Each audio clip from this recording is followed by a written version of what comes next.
Olá, pessoal do Cine7, estamos começando mais um podcast e mais uma vez um podcast especial dentro do cinema de horror. É o quarto podcast, né? Podemos dizer que já chegamos no quarto. Geralmente nos filmes de terror, o quarto, o sangue já rolou à torta e à direito, né? Já não sobrou quase nada, só os restos mortais do sobrevivente frente aos serial killers. E O hoje a gente problema vai... do quarto, meu caro, é que já começa a cair o nível, né? Então a gente tem que manter, né? É verdade. Eu tinha esquecido desse clichê, né? A regra que a gente geralmente aprende com o Randy do Pânico, né? Que as sequências, cada vez que vão envelhecendo, vão ficando pior. Então vamos tentar aqui manter um nível de qualidade, tentar ver se a gente consegue superar e fazer essa quarta parte algo inédito, inovador dentro do nossos podcasts de cinema de terror. E hoje a gente vai estar falando sobre um filme que já passou 3 décadas, mas é o filme que inaugurou um ciclo de serial killers que a gente pode dizer inteligente no cinema. Aquele tipo que desafia os investigadores e investigadoras, geralmente com puzzle, né, mistérios, enigmático. Então a gente tem um filme que é considerado um clássico do horror psicológico. Isso também é uma polêmica que a gente vai estar debatendo aqui no podcast. Se ele realmente é um filme de terror, do horror psicológico. E também é um filme que a gente sabe que tem uma narrativa envolvente, cativante, capaz de prender o espectador pelo seu suspense e seu clímax, que vamos poder dizer assim, que é devastador, tem um grande ritual de passagem ali que é marcante. Eu estou falando nada menos do que O Silêncio dos Inocentes. Trintão, acabou de chegar aí na fase mais madura, já entrando aí para a fase mais experiente, madura. Filme que foi lançado em 91, em fevereiro, e até hoje é considerado o único filme de terror, ou de horror psicológico, como a gente está falando aqui, que faturou o Oscar. Tivemos poucos filmes indicados ao Oscar, e Silêncio dos Inocentes é o famoso solitário, homem solitário, que abocanhou ali nada menos que 5 Oscars. E o mais interessante, eu não sei se de repente o Ivanildo depois pode me confirmar isso, mas eu acho que foi o último filme do Oscar que abocanhou as 5 principais categorias. Melhor filme, melhor diretor, ator, atriz e roteiro, né, meu caro? Sim, isso mesmo. Depois, então, assim, olha, imagina... Nenhum conseguiu depois, né? Até agora. Pois é, desde 91, ninguém conseguiu esse recorde, e a gente tem aí no Silêncio dos Inocentes esse recordista, o último que ganhou as principais categorias, e que até hoje também é um filme que tem um peso muito grande no cinema, e eu vejo muitas as críticas, os comentários, os fãs falando que a dobradinha Jude Foster e Anthony Hopkins é responsável por esse charme que o filme carrega até hoje em relação ao público. E a gente também não pode esquecer também a direção do finado Jonathan Demme, aquela atmosfera sinistra, sufocante, claustrofóbica, e que fizeram até hoje o Silêncio dos Inocentes ser considerado um clássico, né? Eu acho que é difícil, a gente vai estar discutindo aqui alguns pontos dentro do podcast, e a gente sabe a importância desse filme. Hoje a gente tem uma equipe de Mid Hunters aqui para analisar não apenas nosso amigo Hannibal Lecter, mas também Clarice Starling, e vamos fazer aqui um Mid Hunter aqui para analisar cada comportamento, mente, ações, né, que o filme hoje produz. E uma das coisas que a gente vai estar discutindo também é um pouco essa questão do gênero, né? Silêncio dos Inocentes é um horror psicológico? Como é que foi a experiência de cada um aqui dos participantes quando assistiu pela primeira vez o filme? O que é que marcou? E a cada revisão, como é que o filme é visto hoje, 30 anos depois? Também vamos estar falando sobre as temáticas dentro do serial killer, quais são os filmes que Silêncio dos Inocentes influenciou, tanto no cinema quanto na televisão. A gente não pode esquecer que Silêncio dos Inocentes tem uma importância muito grande na televisão, ali na década de 90, e hoje, se a gente for ver, tem tido muitos seriados, séries voltados para essa temática do serial killer. Qual o fascínio do serial killer dentro do cinema? Hannibal Lecter e seu impacto, os assassinos reais que influenciaram a caracterização do personagem a partir do best-seller de Thomas Harris. O ressurgimento do interesse como tema nas produções atuais do streaming. E, por fim, a gente não pode esquecer de falar da nossa querida heroína, Clarice Starling, como é que é a jornada dela dentro do filme, o impacto do personagem, a atuação de Judy Foster. Então, esses são alguns dos temas que a gente vai estar falando aqui nesse podcast, e eu já queria aqui iniciar fazendo a apresentação aqui dos nossos convidados. Começo aqui com as nossas duas Clarice.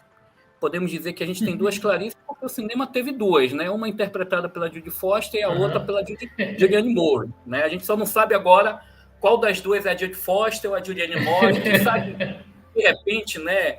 É um híbrido das duas.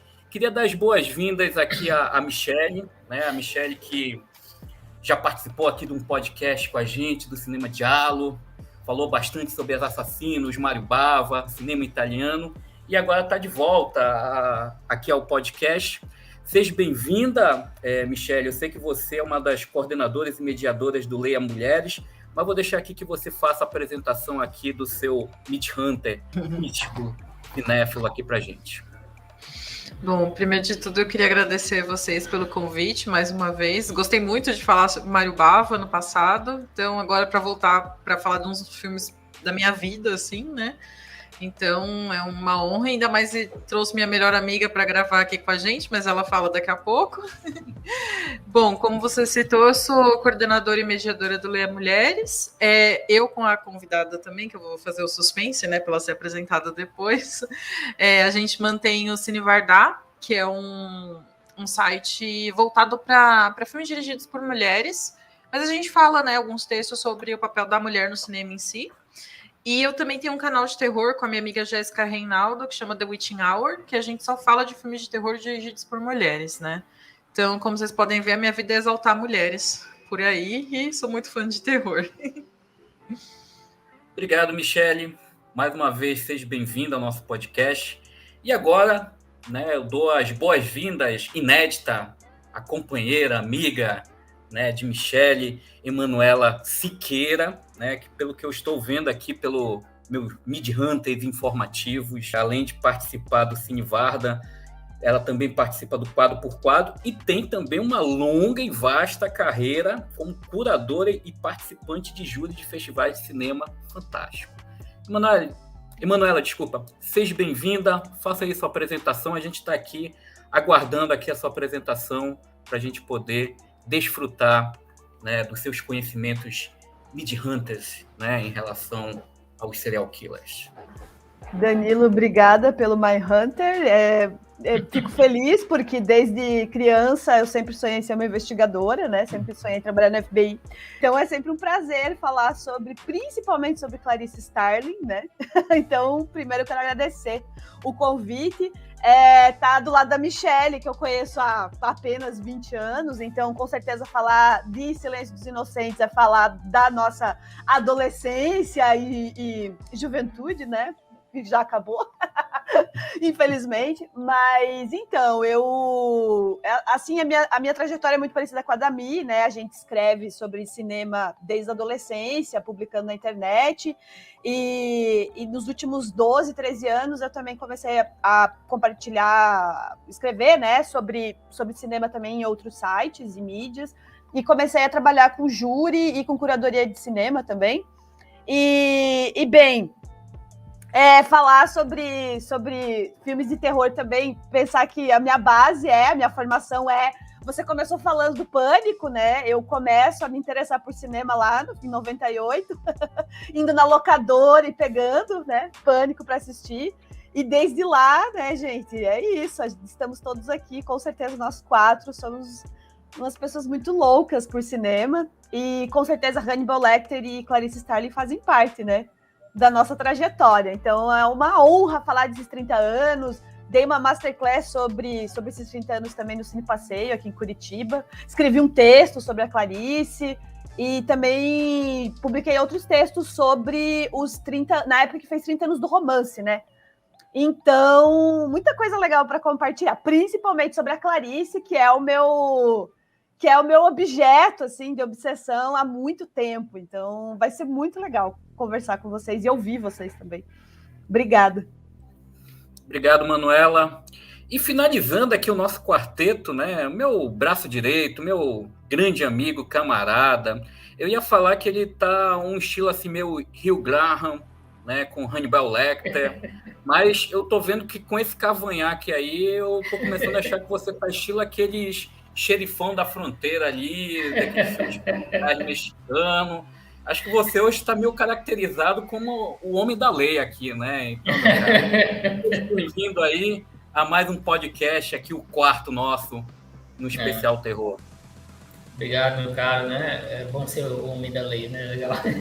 Eu quero agradecer a todo mundo aqui que está participando, a Emanuele e a Michelle, por participar de novo aqui, a Michelle, no caso, né? Participando de novo aqui da nossa iniciativa, nossa empreitada, e dar um alô para quem está ouvindo.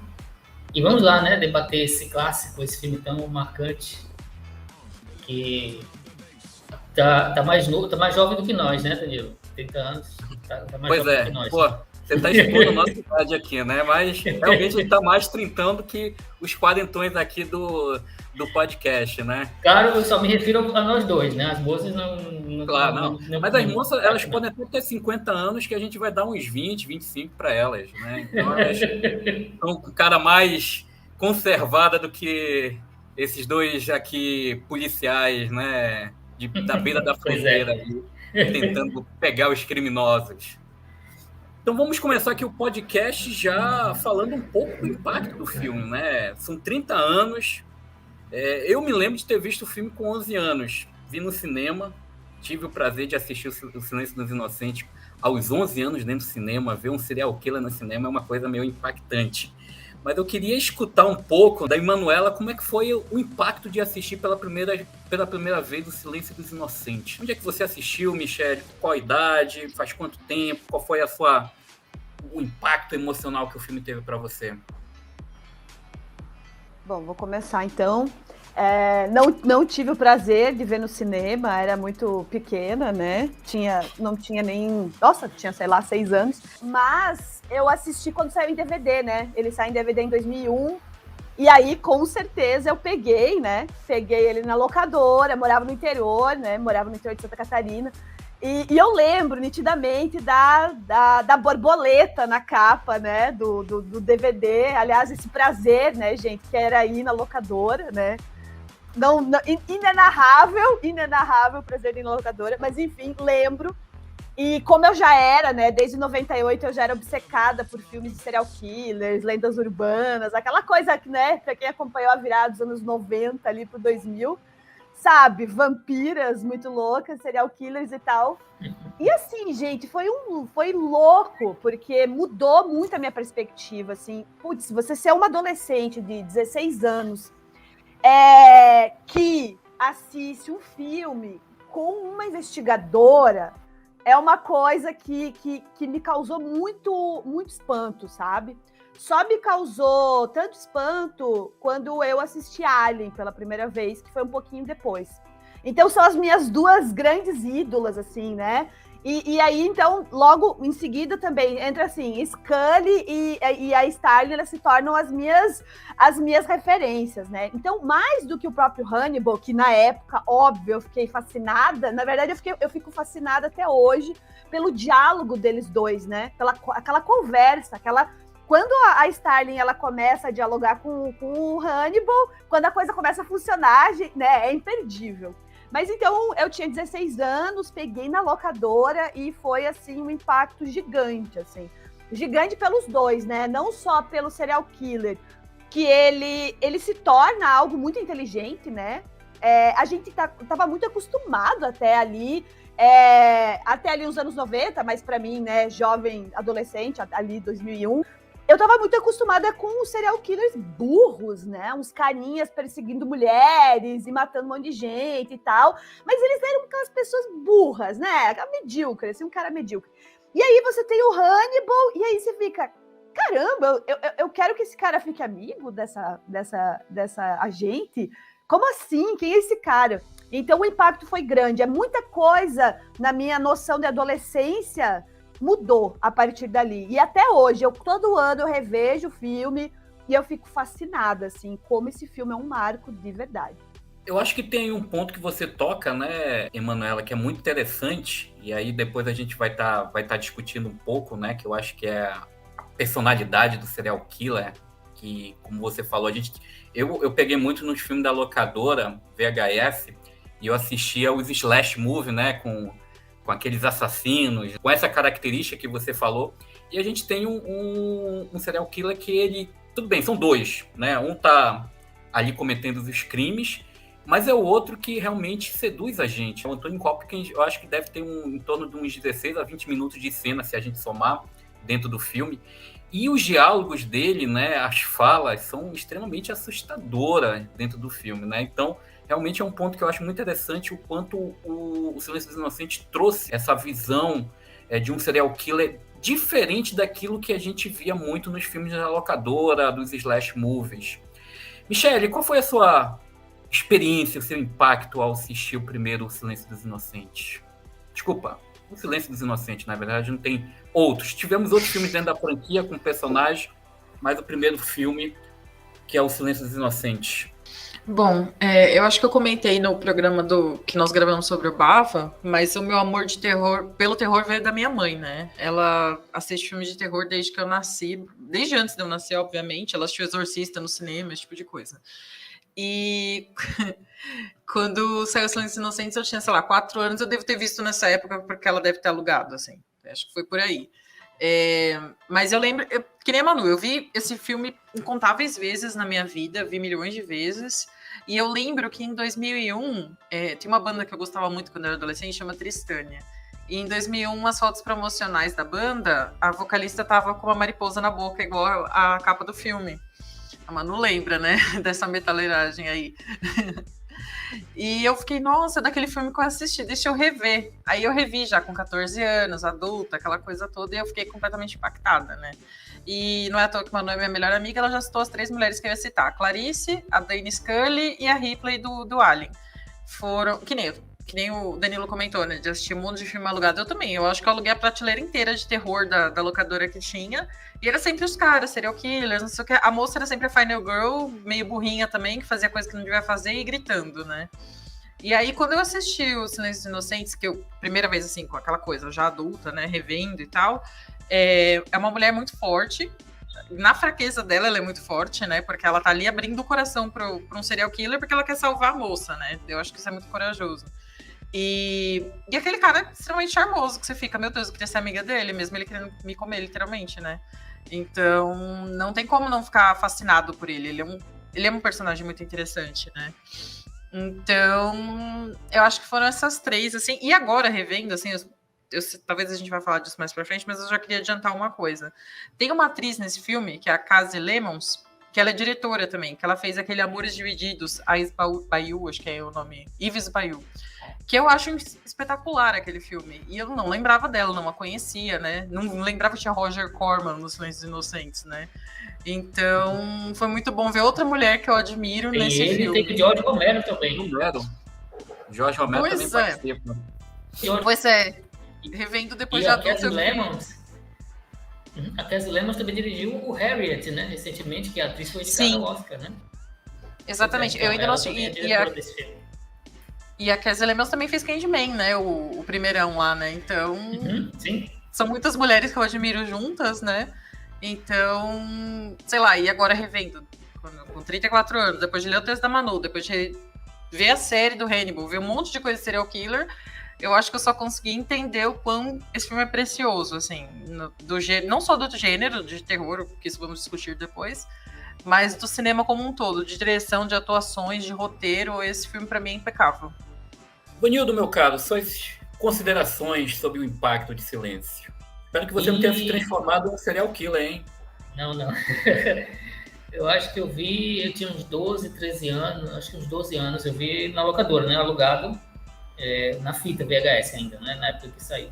E é curioso, né, porque o filme, ele teve tanto impacto que ele é lançado em fevereiro nos Estados Unidos e ele consegue ter impacto para ganhar o Oscar do ano seguinte, em fevereiro depois, né? E foi o primeiro filme, eu até chequei no IMDb, é o primeiro caso de filme que já estava disponível em vídeo quando rolou a cerimônia do Oscar, né? O primeiro vencedor do Oscar de melhor filme que as pessoas já podiam assistir na locadora quando fizeram a cerimônia. A trajetória do filme é incrível, né? Esse lançamento que ninguém acreditava muito, ninguém botava muita fé. Com a Jodie Foster, já tinha ganhado o Oscar, mas ela ainda estava assim, meio um terreno meio indefinido ali da carreira. O Anthony Hopkins ninguém sabia muito bem quem era. O Jonathan Demme nunca tinha feito nada parecido, né? Nunca tinha feito nenhum filme de suspense. Então é um filme que veio do nada, ninguém botava fé de nada e que virou o fenômeno que virou, né? Ganhou os Oscars merecidamente. E quando eu assisti, eu senti o impacto, né? Claro, a gente fica impactado. Eu acho que eu não consegui entender tudo, né? Todos os pormenores da história, porque quando você é mais velho, você consegue pegar outras coisas que eu estou falando ali, né? Mas a caçada ao assassino e o fascínio que o outro assassino provocava e a força da Clarice, essas coisas ficaram bem claras para mim desde o começo, e foi um filme que marcou, né? Naquela geração ali da época das videolocadoras, foi um aluguel marcante, né? Depois eu fui atrás do filme em DVD, hoje eu tenho um Blu-ray dele, então é um dos queridos que eu sempre revejo também. E, assim, como eu acho que eu fui o único que assisti no cinema, né? Eu tinha, eu acho que em torno quase de uns entre 10 e 11 anos. Então foi, assim, eu acho que a primeira experiência... Muito jovem para assistir, hein? Pois é. Acho que a sua etária não funcionou aí, né? Pois é, naquela época tudo era liberado, né? Se você for acompanhado, então, pode entrar. E eu me lembro que o quanto o filme foi impactante, porque, assim, naquela época eu já gostava de cinema de terror, mas, assim, você não está preparado para um serial killer inteligente. E eu acho que um ponto que me chamou muita atenção, e até hoje eu recordo isso pelo filme, a sessão estava quase vazia. Eu acho que devia ter umas 5, 6 pessoas na sessão. Eu praticamente só sabia que era um filme de suspense. Não sabia, não tinha, acho que, lido nem a sinopse. E aí você tem a história, né? Que é uma história que você parece ali de início aquele filme policial tradicional, clichê, da personagem lá reservada, que era a Clarice. E aí, à medida que o filme vai adentrando, a gente tem o Buffalo Bill, que ele aparece lá, que é o cara que corta a pele das mulheres, né? E ali já dá um impacto ali quando você vê que é um serial killer que tem esse lado de cortar a pele da mulher. Tem uma cena para um garoto de 10, 11 anos, que é a cena ali da autópsia, né? Que eu acho que até hoje, quando eu vejo o Silêncio do Inocente, eu acho ela bem realista. E aquela cena, né, do Buffalo Bill dançando enquanto ele vai tirando a roupa também, ali é uma coisa ali que nem os slash movie me prepararam para aquela situação. Mas é um filme que eu acho que, como o Ivanildo falou, quando a gente vai revendo várias vezes, a gente vai vendo o quanto o filme é cheio de simbologias, metáforas. É um filme assim meio tradicional, meio clichê em alguns aspectos do cinema policial, mas ele tem essa simbologia que eu acho que é muito também o trabalho do Jonathan Demme, de construir cenas, as conversas entre os dois personagens, entre o Lecter e a Clarice, são sempre cenas muito bem construídas, né? A câmera que se aproxima, que se distancia, a própria construção de como aparece pela primeira vez o Hannibal Lecter. Eu acho que isso a gente vai percebendo à medida que a gente vai revendo. Sempre que eu revejo Silêncio dos Inocentes, tem sempre uma coisa que me surpreende, né? Seja na câmera, seja em relação ao elenco, seja alguma questão, por exemplo, relacionada à relação entre a Clarice com Lecter. Então, para mim, é um filme riquíssimo. Eu me lembro quando eu saí do cinema, eu fiquei lá no colégio falando, porra, pessoal, vocês têm que assistir esse filme. Aí a maioria ia falar, pô, mas é filme de terror, psicológico, serial killer. Mamãe não vai deixar eu entrar, não, né? Eu entrei, né? Mas pede pro seu mãe, pro seu pai, pra levar. Mas foi um filme que me impactou tanto que eu acho que foi o primeiro Oscar que eu assisti, assim, de cabo a rabo, que eu torci pro filme do início ao fim, né? Hoje a gente já tá mais velho, já assiste o Oscar só para se divertir, mas eu me lembro que a premiação do Silêncio dos Inocentes, eu torci do início ao fim porque o filme ganhasse todos os Oscars que ele foi indicado. Não ganhou todos, mas ganhou os principais e hoje até hoje é o recordista. E aí eu queria discutir um pouco com vocês, porque a gente sempre escuta, né? Silêncio dos Inocentes é um horror psicológico? É um filme de terror? A gente está falando de um podcast que é temático do especial horror, né? Que a gente chama especial terror, que a gente tem aqui no Cine 7. E tem sempre essa briga, não. Silêncio dos Inocentes é um filme de suspense policial. Outros defendem que é um filme de suspense psicológico. E tem gente que vira a cara quando a gente fala que é um filme de horror psicológico, né? É um filme de terror, vamos colocar assim. Como é que vocês enxergam? Silêncio dos Inocentes é um filme de terror? Tem elementos de terror pra gente se assustar, ficar incomodado? Como é que vocês enxergam esses aspectos em relação ao Silêncio dos Inocentes? Bom, eu vou começar com minha resposta é bem simples, né? Gente, eu não me importo mais com que categoria que o filme tá, porque é uma discussão que, sei lá, vai mudar alguma coisa? É um filme incrível, que nem eu falei, né? Não só dentro do gênero do suspense, etc. Mas eu acho que terror é uma coisa muito particular de cada um, né? Eu acho que para uma mulher assistir um filme de rape revenge é muito mais assustador do que assistir um filme de espírito, sabe? Uma pessoa religiosa, de repente, fica muito assustada com um filme de sei lá o quê, né? Então, eu acho que é uma coisa muito particular, né? Então, sei lá, para mim eu não diria ser terror, mas é que ele é um filme muito angustiante para mim. Quando você, principalmente quando a Catherine, acho que é o nome da moça que é sequestrada, a filha da moça, isso, da senhora, da vereadora, sei lá. Senadora, isso. É muito angustiante ver a menina dentro daquele poço e desesperada e chorando, e você sabe, tudo depende de um serial killer maluco, num sentido de o cara é muito inteligente, ele tá manipulando todo mundo e ele não vai dizer onde que essa moça tá, entendeu? E aí você fica nessa tensão toda, né? Então, pra mim, isso é assustador. É terror? Não sei. É suspense? É assustador pra mim e me diverte muito, porque eu gosto muito de sentir medo, tensão e afins, né? Uma coisa esquisita dos fãs do gênero, né? Que a gente gosta de se assustar e ficar nervoso, né? Mas eu acho que é basicamente isso pra mim. Acho que tem uma questão que, né, ali no começo dos 90 estava vindo também de um cinema muito figurativo, ou vinha dos slashers, ou vinha do cinema de terror mais figurativo, né? Ou tinha muito animatronic, muito monstro. Então eu acho que é válido uma discussão do tipo, será que isso aqui é terror? Naquele momento, né? Mas essa coisa do terror, o que é o terror, o que é o horror, ou se é isso ou aquilo, eu acho que depende muito da condição da pessoa que está assistindo também, sabe? Como a Michelle falou, várias construções ali são de terror, só de pensar de que o cara sequestra essas mulheres. Porque é um terror que a gente vive diariamente, entendeu? Eu sempre falo, tô andando na rua de noite, eu prefiro que seja o capeta do que um cara andando atrás de mim, né? Então, assim, que venha capeta, venha comigo, mas não seja um cara. Então, assim, depende, né? Pra mim foi um filme de terror, com toda certeza. Eu acho que, depois lendo os livros do Thomas Harris, os livros não são de terror, eu acho que eles são mais uma construção bem mais psicológica, mas aí vem a beleza do negócio, que é o Jonathan Demme faz com o filme. Eu amo a sequência inicial da Clarice andando, quando ela tá correndo e treinando. Cara, tem uma construção que quando aparece o primeiro cara pra chamar ela, você leva um susto, porque tem aquele som. Ela tá correndo, ela já tá fazendo todo aquele exercício físico. E assim, Jodie Foster é pequena, né? Ela é magra, ela é pequena. Então tem toda uma questão ali física. Enfim, várias coisas ali. Quando ela entra no elevador, só tem caras altos e ela dentro. Eu acho que muita coisa vai se construindo para ser um filme de terror. Claro que quando a gente se depara com o Hannibal, aí a gente percebe que o buraco é mais embaixo, né? Ele faz aqueles barulhos com a boca, ele faz toda aquela construção. Então, sim, é um filme de terror, porque, cara, são condições que a gente sabe que existem, né? E dá um baita de um medo, né? Ou como diz aqui no interior, um cagaço, né? Então, assim, é isso. E não é. Eu acho que, como a Michelle, eu também acho assim, não interessa mais.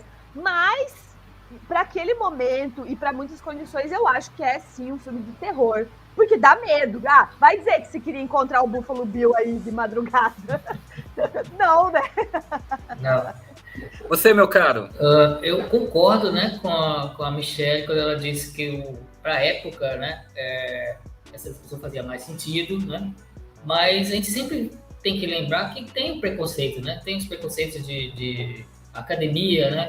A academia sempre teve preconceito com certos gêneros, né? Isso é notório, o terror entre eles.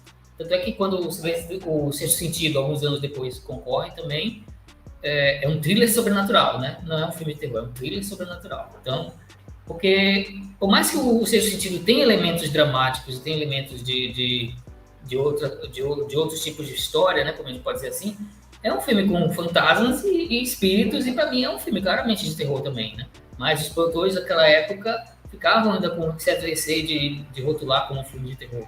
Hoje em dia a gente tem outras experiências, né? Tipo um Hereditário, que é uma mistura de filme de possessão demoníaca com drama familiar, né? Então, nesse caso que a gente vê hoje em dia, essa discussão de gênero já é meio ultrapassada, realmente, né? Mas, quando eu vejo gente dizendo que Os Silêncios dos Inocentes não é terror, é suspense, por isso é como se quisesse distanciar o filme lá dos pobres dele, né? Aqueles filmes com Jason, Leatherface e Fred, né? Aqueles filmes de assassino que a gente tinha nos slashers dos anos 80 e 90. Mas, realmente, essa discussão não faz mais sentido, né? É um filme que dá medo, realmente dá, para mim, sempre deu, né? Aliás, é um filme que perturba, né?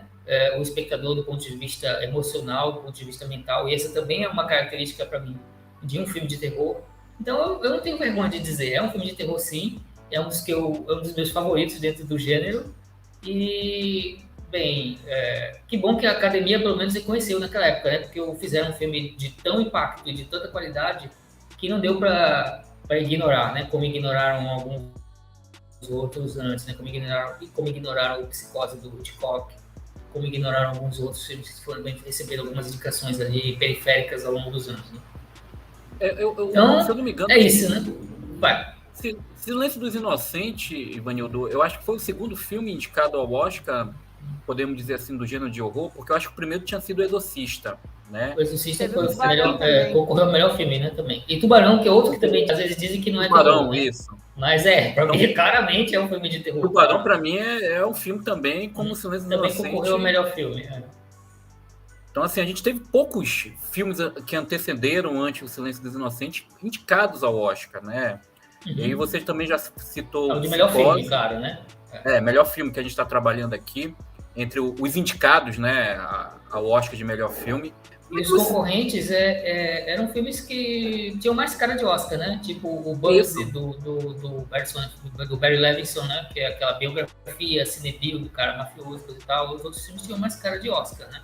Tanto é que ninguém apostava muito no Silêncio dos Inocentes. Foi meio surpresa até a vitória dele. Algum de vocês chegou a ler o romance do Thomas Harris? Silêncio dos Inocentes? Sim, li. Você acha que tem muita diferença, Emanuela, em relação ao filme? O que é que você achou? Eu fiz uma leitura. Eu, por exemplo, eu acho um bom livro, né?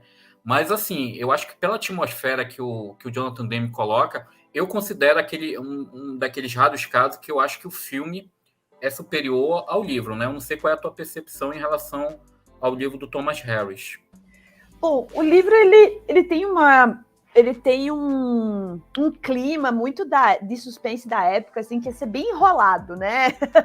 De ser bem enrolado, mas assim, eu acho que o Jonathan Demme, é aí que vem a coisa bacana, porque assim, né, eu e a Michelle, a gente é das letras, eu faço doutorado em literatura, mas é interessante quando alguém diz assim, o livro é sempre melhor que o filme. Mentira, gente, mentira. Eu acho que o Hitchcock, já que foi citado, né, Hitchcock salvou alguns livros.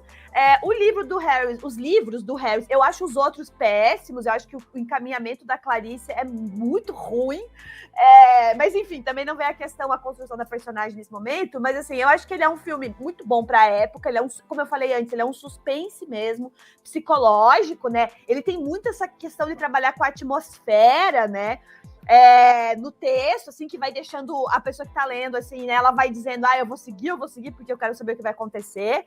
Mas eu acho que daí que o Jonathan Demme, ele tira o que é de melhor ali e consegue dar vida para aquilo ali. Por exemplo, uma das minhas cenas favoritas é a cena que a Clarice chega, né, para fazer autópsia lá naquela cidadezinha do interior, tem todos aqueles policiais lá e tal.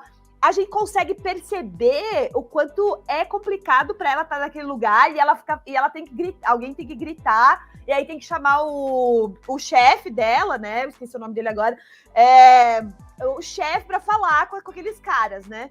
E ali no livro, a cena é boa, mas ela não é tão boa com o que o Jonathan fez, sabe? Então, assim, o Jonathan Demme, por ter dirigido alguns dramas e tal, ele consegue, sabe? Consegue construir a atmosfera. Não só ele, né? A direção de fotografia, todo o cuidado que eles têm com a trilha sonora, né? Que, se não me engano, é do Rorschach, né? Então, assim, muito bom. Então, o livro, ele é um desses casos que ele não é ruim, como você disse, Danilo, mas eu acho que o Jonathan Demme ali fez ultrapassa muito o livro. Tanto que, assim, o que vem em seguida, o Thomas Harris, nossa senhora, assim, acaba, né? Fica horrível a história. E outra coisa bastante interessante é que o livro ele trabalha muito mais com o Hannibal Lecter, né? Tanto que ele é o personagem, né, que vai passar pelos livros. E o Jonathan Demme, ele consegue fazer uma coisa que eu sou muito fã, que é equilibrar esses dois personagens, né? Essa questão que não existe nem bem nem mal, e que os dois estão ali em equilíbrio. Tanto que o Hannibal, ele percebe, né, a Clarice, e ele consegue manter esse diálogo com ela. Então o Demme consegue manter os dois, tanto que na cena final, e a gente falou até das pessoas que apareceram, e eu só vi agora, quando eu vi em Blu-ray, que o Jonathan Demme aparece na cena final, e eu não tinha visto, eu não sabia. Então eu achei, no mínimo, curioso também ele aparecer na cena final. Pois é, eu também concordo com você. Eu acho que talvez uma das coisas que eu gosto muito do filme, que o Jonathan Demme coloca, eu acho que a atmosfera de suspense, ela consegue ser mais sedutora aqui do livro. E eu acho que também a relação entre os dois, que é uma coisa que você, parece que no livro não tem essa construção tão boa da dupla, né? No caso, o Hannibal com a Clarice, que eu acho que no filme ele ganha um peso dramático muito grande. Você consegue ali enxergar o quanto os dois personagens vão complementando um para o outro. Então, por isso que eu gostei muito mais do filme. Eu li o livro depois do filme, lógico, mas uma das coisas que mais me chamou a atenção foi essa questão da construção dos personagens, né? Eu acho que o Demme soube acertar ali, viu que tinha uma grande atriz, tinha também um grande ator que naquela época, como o Ivanildo falou, não era conhecido, né? O Anthony Hopkins era um ator muito mais do cinema inglês, das peças, do teatro inglês. Era um cara ali que já tinha feito vários filmes, mas não tinha dado oportunidade dentro do cinema americano, e o Demme enxerga isso, né? E para mim é uma da atuação de gala do Anthony Hopkins. Mas eu acho que um ponto que eu queria agora discutir com vocês, qual é o impacto, a importância do filme que o Silêncio dos Inocentes teve a partir dos filmes e dentro das séries que foram influenciadas. Podemos dizer, não sei se vocês concordam, Silêncio dos Inocentes segmentou, pavimentou um caminho para esse tipo de gênero, que é o serial killer, dentro do cinema e na televisão. O que é que vocês enxergam em relação, principalmente se a gente for comparar com 91, o que é que existia antes, né? O que é que começou a existir depois? O que é que de revolução o Silêncio dos Inocentes trouxe, tanto para o cinema como para a televisão? Bom, eu vou começar porque essa questão de serial killer, eu me interesso desde novinha. Eu lembro que eu comprei aquele livro Serial Killer Louco ou Cruel, da Ilana Casol, em 2002, sabe? Eu tinha 15 anos, eu li e tal. E depois de mais velha, eu continuo fascinada pelo tema, me interessa muito entender o que se passa na cabeça de uma pessoa para fazer aquilo, mas me deixa muito revoltada esse culto a serial killers que o povo fala como se fosse fã, sabe? Isso é desesperador, tipo, eu não consigo conceber a ideia das pessoas fazerem piadas e etc. com isso, né? Bom, se a gente pensar, nos 91... teve muito serial killer nos anos 70 e 80 nos Estados Unidos, né? Então tava muito próximo ali quando saiu esse filme.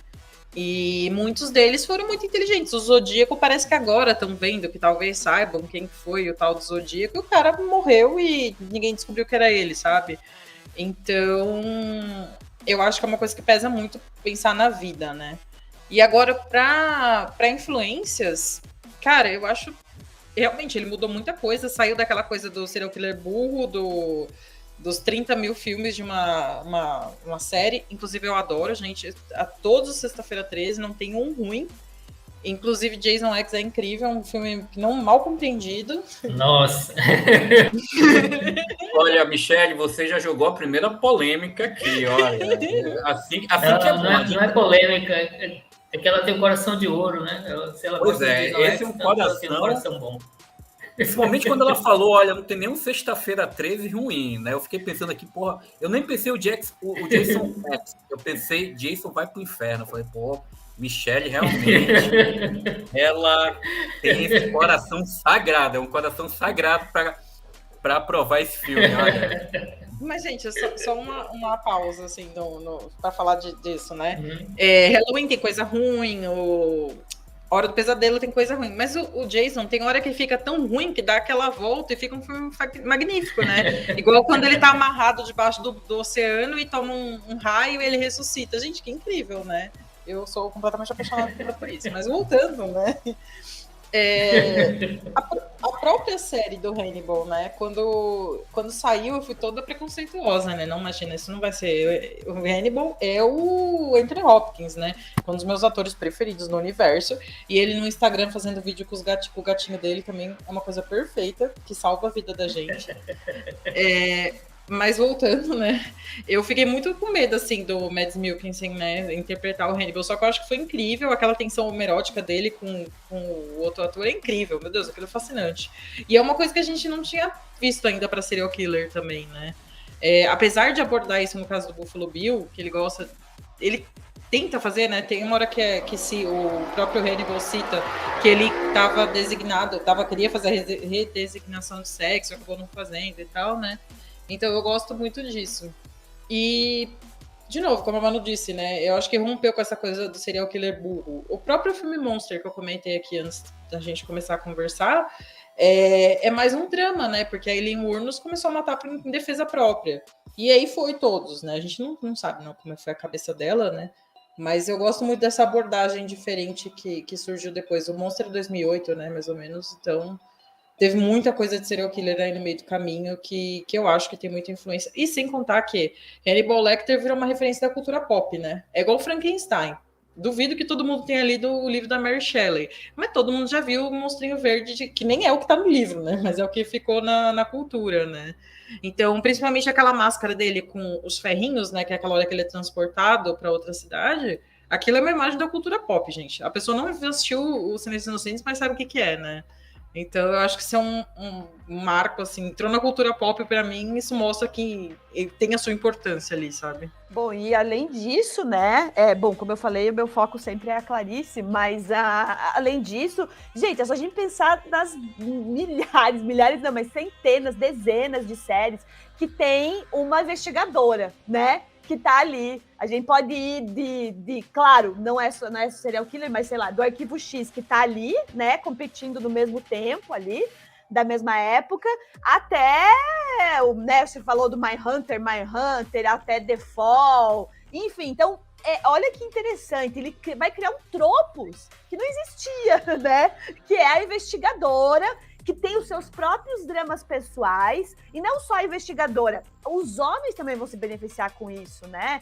Vão se beneficiar em investigadores que eles são, dependem da própria vida, eles não são só investigadores, né? Eles têm problemas pessoais, começam a ser expostos, né? Essa questão da pessoa que investiga como uma pessoa inteligente, que tem um preparo físico, mas que ela tem os seus próprios demônios, né?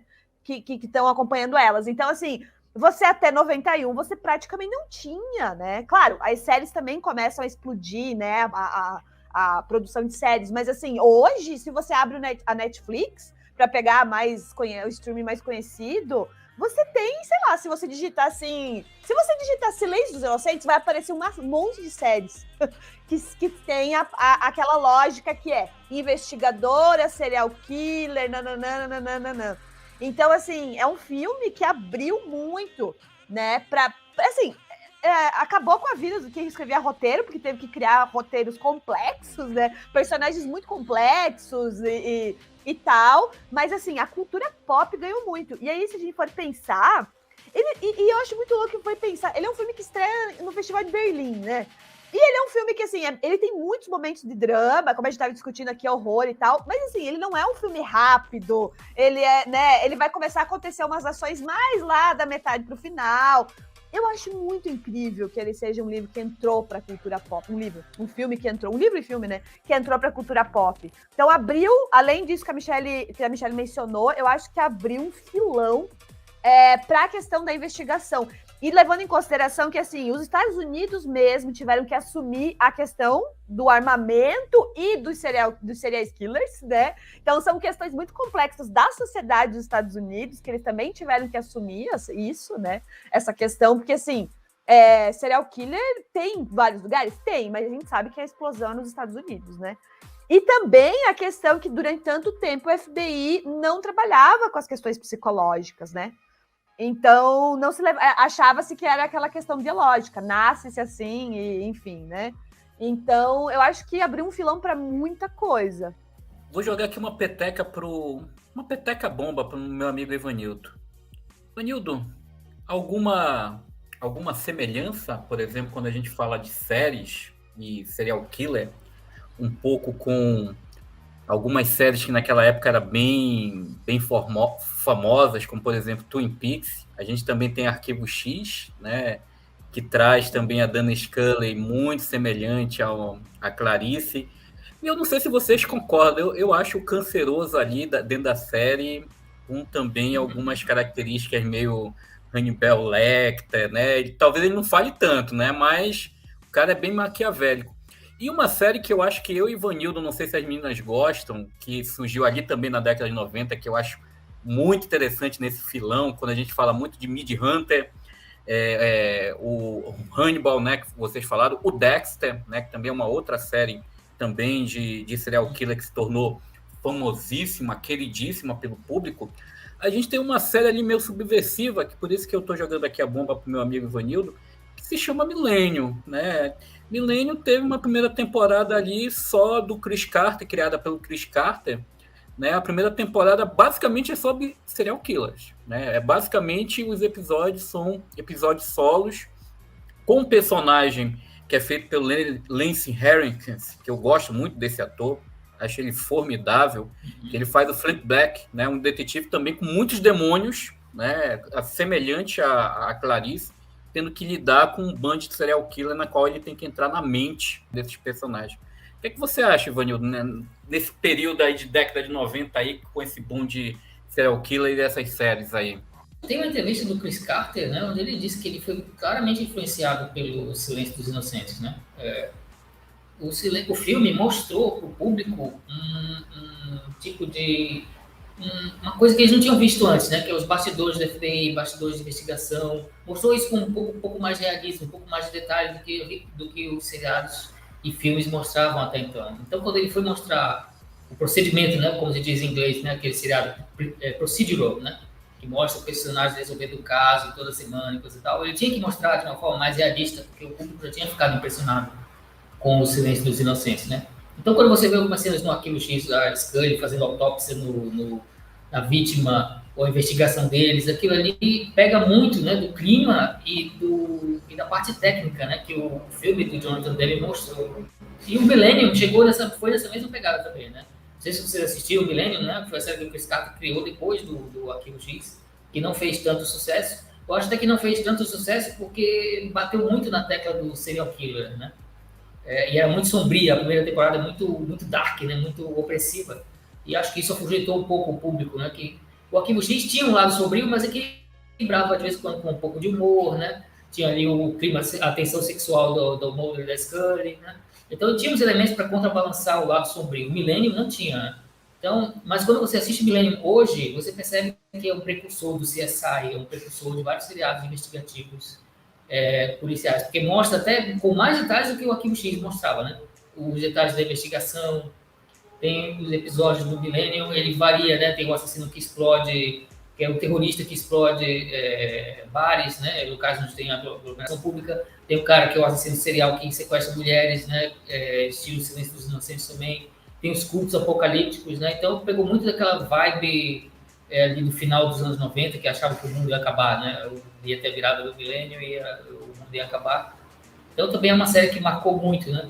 E a gente vê ecos, né, dessas séries, né, dessas que vocês mencionaram também, Hannibal, Mindhunter, Dexter. Tudo isso é filhote, eu acredito, né, do Silêncio dos Inocentes, ou deve alguma coisa ao Silêncio dos Inocentes. Aliás, a coisa mais legal do seriado Hannibal, na minha opinião, é que foi o espectro oposto, né, do filme. Enquanto o filme, O Silêncio dos Inocentes, o filme buscava um pouco mais de realismo, um pouco mais de ser pé no chão, né? O seriado ia na outra direção, né? Era estilizado, totalmente esquisito, né? A gente via o que estava passando ali na mente dos personagens. Inclusive o Lance Henriksen aparece no episódio, né, da primeira temporada do Hannibal, que o próprio criador do Hannibal, Brian Fuller, admitiu que é uma homenagem ao Millennium, né? Que 15 anos antes o Lance Henriksen era o investigador e ele aparece como suspeito lá num dos episódios da primeira temporada. E o Hannibal também tinha esse lado, né, de procedural, que era muito focado no caso da semana, no começo pelo menos, né? Tinha o caso da semana e eles investigando o homicídio, mas logo passou assim, a ter uma direção meio maluca, né? Era como se o próprio Hannibal Lecter fosse o roteirista da série, né? Explorando assim, a mente dos personagens e a loucura que estava dentro deles. Né? Então, acho que quando a gente pensa em televisão, né, a influência do Silêncio dos Inocentes é marcante. E no cinema a gente teve, né, vários filmes que seguiram a temática do serial killer. A gente teve aquele com a Sigourney Weaver, Copycat, né? Tivemos um monte de suspense nos anos 90 que puxavam ali a linha do serial killer, a linha do Silêncio dos Inocentes. E, claro, o maior de todos foi o Seven do Fincher, né? Foi o filhote do Silêncio que mais se destacou, também por ser bem diferente, né? Não pegava aquela temática, mas fazia tinha um enfoque muito diferente também. Você falou do... Desculpa, é que eu lembrei de um negócio. Você falou do Seven, eu lembrei daquele do Christopher Lambert, que eu esqueci o nome, que é um serial killer que ele corta pedaços do corpo das vítimas para reconstruir o corpo, né, de Cristo. Isso, eu lembro que esse filme... Ele saiu logo depois do Seven, foi tipo bem na cola dele, mas eu lembro que eu fiquei muito impactada. E só uma coisa que você estava falando sobre séries, eu não sou uma pessoa das séries mais. Eu revi Twin Peaks esse ano porque é a minha série do coração, mas eu não consigo mais ver série, sei lá por quê, acho que a pandemia acabou com a minha sanidade, né, de todos. Né? Mas você falou do CSI, eu lembrei de várias séries dessa época, Cold Case, Without a Trace, que tinham vários investigadores também e eram muito interessantes. Bones eu não cheguei a assistir, mas eu lembro de passar propaganda no canal da Sony, né? Sim. E mais recentes, eu lembrei de 3 aqui. The Killing, que inclusive a Beth Smith, no livro dela, tem um capítulo inteiro dedicado ao The Killing, que ela é muito fã, então eu também fui muito fã. O Top of the Lake, da Jane Campion, que é impecável para mim, tem Nicole Kidman, Elizabeth Moss, né? E o True Detective, que revendo eu não gosto mais tanto, mas na época eu senti uma coisa totalmente diferente, né? Tipo, o serial killer também é aquela coisa mais mística, mas de um jeito totalmente diferente, né? Então, olha aí quanta coisa a gente citou que eu acho que veio do Silêncio dos Inocentes de alguma forma, né? E eu acho que assim, Michelle, falando, se a gente for abrir aqui a Netflix, a gente encontra várias séries, das melhores até aquelas séries meio desconhecidas, principalmente assim, europeia, né? Tem sempre uma trama de serial killer. E eu acho que até hoje, por exemplo, mais recentemente, a gente teve o caso da como é o nome da... que foi lançado pela Amazon, a menina que matou os pais. A menina que matou os pais? A gente pode dizer que também é um filme que vem dessa leva, né, do Silêncio dos Inocentes, esse fascínio, né, pela essa curiosidade, uma coisa real. A gente vê muito o questionamento de que essa coisa de serial killer é americana, mas a gente tem alguns casos. E eu acho que o principal, eu me lembrei agora quando a gente estava falando sobre serial killer, na época do lançamento do Silêncio dos Inocentes, eu me lembro que o caso do Jeffrey Dahmer, né, foi quase ali próximo do Silêncio dos Inocentes, né? Tem até filmes baseados no personagem sendo lançados agora, quadrinhos também. Acho que a coisa do canibal estava muito na mente por causa justamente do Jeffrey Dahmer. Isso, então foi basicamente ali perto do lançamento do Silêncio dos Inocentes. A gente teve o caso do canibal de Milwaukee, né? Então, é aquela coisa como o filme também foi lançado por questões sociais, questões reais que a gente passava na época. E aí, tanto a Michelle como a Emanuela falaram um pouco essa questão do serial killer, né? E a gente entra num ponto aqui que já foi, acho que foi a Michelle que falou, né? Que ela não gosta desse facinho do serial killer, mas a gente não pode negar, né? Hannibal Lecter entrou na cultura pop, né? Seja a máscara dele, né? Como a Emanuela falou, que é só a gente olhar para a máscara, a gente lembra. Toda vez que eu vejo um cara todo de branco, também me vem à cabeça o Hannibal Lecter, né? Que ele está sempre vestido de branco, que é uma outra simbologia que eu acho fascinante dentro do filme do Demi, né? Ele coloca o branco ali na personificação exatamente do serial killer, né? Ele parece estar sempre de branco e a gente tem a associação do branco como a pureza, né? O cara bom. E aí a gente tem um serial killer que está grande parte do filme se vestindo de branco. E aí eu queria escutar de vocês, por que Hannibal Lecter entrou vamos dizer assim, num hall que a gente tinha só os monstros sobrenaturais, Michael Myers, Jason Voorhees, Fred Krueger, que mais? Leatherface, Chuck, Jigsaw agora, né? Recentemente com os Jogos Mortais. Por que Hannibal Lecter entrou nesse hall da cultura pop? Qual é o impacto dele? O que ele tem a ver com nossos assassinos reais? Acho que a gente falou aqui tanto do Dahmer, teve o Zodíaco, a gente tem o Ted Bundy, que eu acho que é um personagem que guarda muita semelhança na construção do Hannibal Lecter, até porque se a gente for ver as séries que tem do Ted Bundy, tanto documental como filmes, a gente vê que é um personagem muito sedutor, né? Ele tem um jeito como ele fala. Então a gente tem esse impacto também baseado nesses personagens reais, aí nesses assassinos reais, né? A gente não pode esquecer o Ed Gein também, que me lembra muito o Buffalo Bill, né? Pela tendência como ele tinha de estripar os corpos. O que vocês acham dessa cultura pop hoje, na qual o Hannibal Lecter virou o cara fascinante, o galã, né, dentro do hall dos serial killers? Bom, eu vou falar da minha experiência lendo sobre serial killers na adolescência, né? Mas o Richard Ramirez era conhecido como o vampiro de Sacramento, né? Ele era muito bonito, super charmoso, e assim que ele conseguia seduzir, entre aspas, as vítimas dele, né? E você citou o Ed Gein, ele também costurava roupas com a pele das mulheres, né? Então eu acho que ele foi a maior influência ali pro Buffalo Bill. E a gente tá falando do negócio de fascínio com serial killer, não deixa de ser o fascínio com true crime, né? A gente teve o podcast do caso Evandro aí, que eu mesma fui uma que ouviu tudo, ficou doida e tal, depois ficou, ai meu Deus, não aguento mais ouvir esse negócio, chega, né? Teve Praia dos Ossos, eu sempre teve muito podcast de true crime lá fora, aqui, né? Só que eu acho que o caso Evandro, que deu um pontapé para cair no... Acho que quem não tinha o costume de ouvir podcast, né? Não tinha contato com a mídia, eu acho que popularizou, né? Eu acho que a principal parte do Hannibal Lecter, quando ele fala, o diretor da prisão, ele fala, olha o que ele fez com o rosto da enfermeira. Não mostra a foto da enfermeira, então você só consegue imaginar. E esse fato também dele estar sempre de branco, ele ser inteligente, ele ser gentil. Ele matou o cara da cela do lado porque ele foi extremamente grosseiro com a Clarice. Então, ele tem aquela parte também que ela fala, não, ele não vai vir atrás de mim. Isso seria pouco cortês da parte dele. Então, isso é uma coisa que fascina. Aquela parte também que ela chega, que ela encontra, né, a sala dele, aquele storage, né, que fala em inglês, aquele galpão lá que ele guarda as coisas dele, que ela encontra a cabeça lá do cara, que ela encontra, e ela chega molhada de chuva e ele dá uma toalha para ela. Você não imagina um serial killer fazendo um negócio desse, sabe?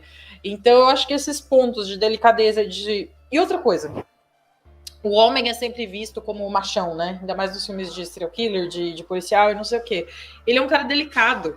Ele escuta ópera, ele faz desenhos de paisagens da Europa que ele tem de mente, sabe? Então, ele quebrou muito estereótipo de masculinidade. E acho que é uma mistura disso tudo, né? A roupa branca, a inteligência, a sutileza, a educação. Então, eu acho que tudo isso era muito novo, né? Porque, sei lá, tipo... E também esse fato, né, de não mostrar... A primeira vez que a gente vai ver ele em ação é quando ele tá naquela jaula, né? No meio daquele ambiente lá, que ele morde o rosto do policial e tal, né? Então, até então, você já teve tempo de se afeiçoar por ele, que você só escuta falar o que ele fez, você não vê. E aí, quando você vê, você já tá apaixonado por ele, né? Então, são sentimentos muito controversos. Eu acho que bem isso que a Michelle falou, essa questão que a gente nunca vê, né? A gente demora para ter uma cena de terror mesmo, né? E quando a gente tem, a gente já tá extremamente apegada, né, nesse personagem. E eu acho que uma coisa bastante interessante que o Hannibal Lecter faz, e que eu acho que ajuda muito na vida real também, é essa ideia de que o serial killer é um monstro, né? Ai, o serial killer, o cara que mata, sabe? O feminicida, o assassino, ele é um monstro. E, na verdade, não é um monstro, né? É uma pessoa muito educada. E aí tem toda essa questão que ele é um psiquiatra, né? Tem essa questão de que, assim, caramba, ele pode entrar na mente de qualquer pessoa. Ele sabe como agir. Né? Então, eu acho que dá um medo ali que caramba, sabe? Então, como eu falei lá no começo, essa questão dele ser ardiloso, sedutor e inteligente, e claro, sedutor é que a gente pode abrir um leque e questionar várias questões sobre o que seria sedução e o que seria ser sedutor. Mas eu acho que é isso, ele entra na nossa mente, sabe? E aí, de novo, que vem o que eu acho muito incrível dessa união da direção de atores do Jonathan Demme com o Anthony Hopkins, sabe? Que é isso, que ele consegue olhar de frente para quem está assistindo e ele seduz nós e a Clarice, né? Então, eu acho que isso é o que muda, né? Muda porque você começa a se interessar pelo serial killer. Eu começo a mapear. E eu percebo isso depois, porque se eu comecei assistindo Pânico, por exemplo, ali na adolescência eu já começo a escrever. O assassino sempre aparece quando a pessoa está sozinha em casa. Eu escrevia isso nos caderninhos. E aí, quando você vai assistir depois outros assassinos, né? Claro, eu começo pelo que tem na locadora naquele momento. Então, depois que eu vou assistir os clássicos, né? Que as pessoas começam a assistir nos anos 80. E aí eu vejo, olha só! O que é pouco decepcionante, né? Porque você vai assistindo e fala assim, eu lembro a primeira vez que eu assisti Halloween, eu já tinha assistido um monte de coisa. E aí eu fui assistir e falei, nossa, gente, mas é só isso que esse cara faz? Ele não serve pra nada? Claro, depois eu fui entender toda essa, sabe? A questão da alusão, dessa figura que dá medo. Mas eu tava já naquela vibe. O serial killer é super cheio de complexidades, né? Então, olha só o que o Hannibal Lecter fez, né? Com a nossa geração. Inclusive, eu revi Halloween ontem. Eu também. Halloween é um filme que eu revejo todo ano, né? Realmente, ele não tem nada de inovador, porque a gente viu tudo dos anos... Gente, a gente cresceu nos anos 90, aquele bando de filme de terror ruim com trilha sonora de new metal, né? Então, a gente já pegou essa fase toda, e depois vieram os clássicos, né? Eu vi muitos desses clássicos na época, eu não lembro bulhufas porque era criança, né? Mas a musiquinha do Halloween toca o nosso coração que nem a do Psicose, e acho que pouca coisa vai mudar nossos corações. Vanildo? Diga. O que você acha? Elas já explicaram muitos fatores, né? O Hannibal tem essa personalidade sedutora que muitos serial killers têm, né? É um cara inteligente, é um cara que vai contra o padrão, né? Você passa o começo do filme, a primeira meia hora inteira, esperando que ele vá ser de um jeito. E quando você vê, ele fica de cara com o personagem, ele é de um jeito que você não esperava, né? E os vilões sempre causam fascínio, né? No público de cinema. Quando são bem construídos, quando são bem trabalhados, o público ama mais os vilões, às vezes, do que os heróis, né? E isso não é de hoje, isso não é de ontem também. E o fascínio dos serial killers é uma coisa também que também não é de hoje, né? A gente vê, sei lá,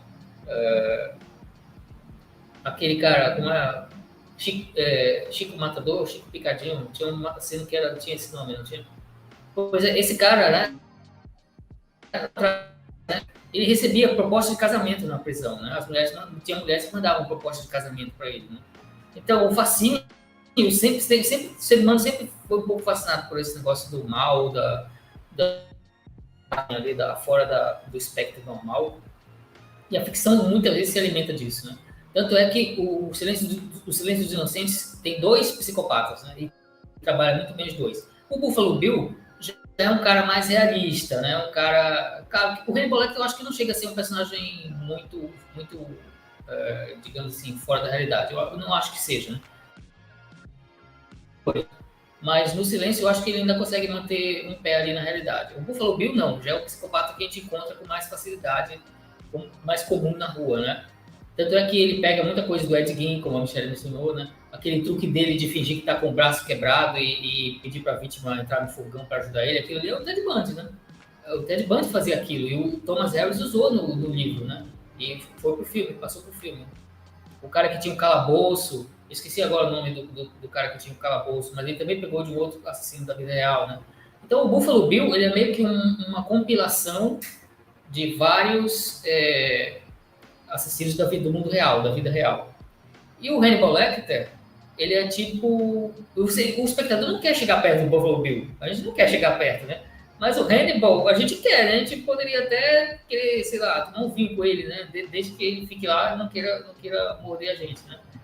Mas o Hannibal tem essa característica sedutora porque ele é um pouco mais, eu diria, ligeiramente mais idealizado, né? Não chega a ser tão idealizado, não chega a ser um personagem, um vilão de filme de história em quadrinhos, né? Mas ele é um pouco mais irreal do que o Buffalo Bill, né? E colocaram o intérprete perfeito, né? Eu acho barato, não sei se vocês sabem disso, mas o Jonathan Demme disse que escolheu o Anthony Hopkins porque ele viu o Homem-Elefante, né?